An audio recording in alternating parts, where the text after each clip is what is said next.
Panibagong araw, panibagong vlog na naman tayo mga mare. Today is Monday mga mare at halika samahan nyo kaming dumalaw sa bahay ni Kalbo.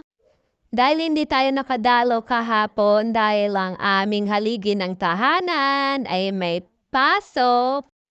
Bumili nga lang po sandali ng kandila at ang kanyang paboritong pagkain. At pagkatapos naming bumili ay agad-agad naman kaming nagtungo dito sa sementeryo. Kita pala yung nicho ni Kalbo. Yun o. Oh. Yung may bulaklak dun sa taas.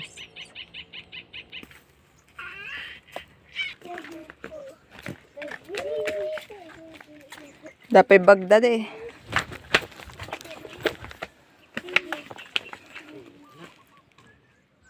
Mainit?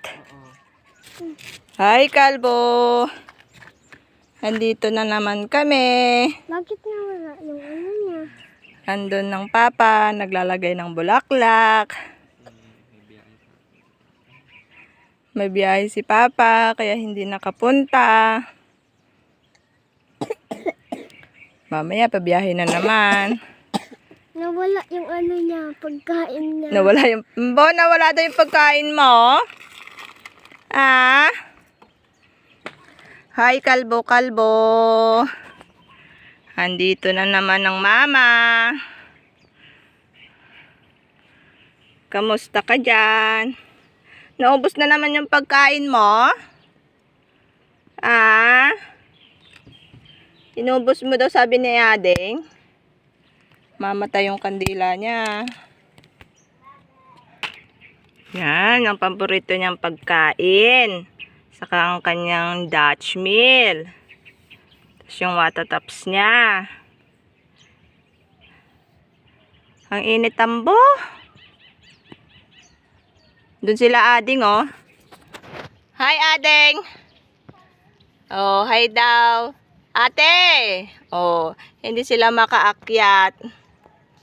Kasi mainit dito sa kay Kalbo. Dito sa kanya, mainit. Kaya hindi makaakyat sila Ading.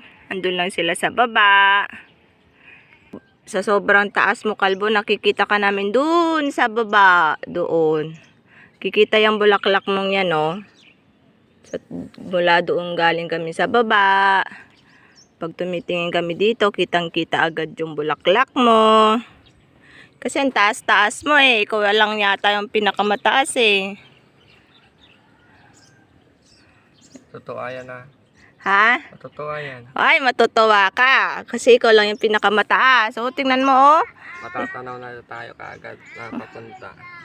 Ikaw lang taas-taas dito eh. Kaya pag nandun lang kami sa baba, nakikita na namin yung bulaklak mo eh. Oh.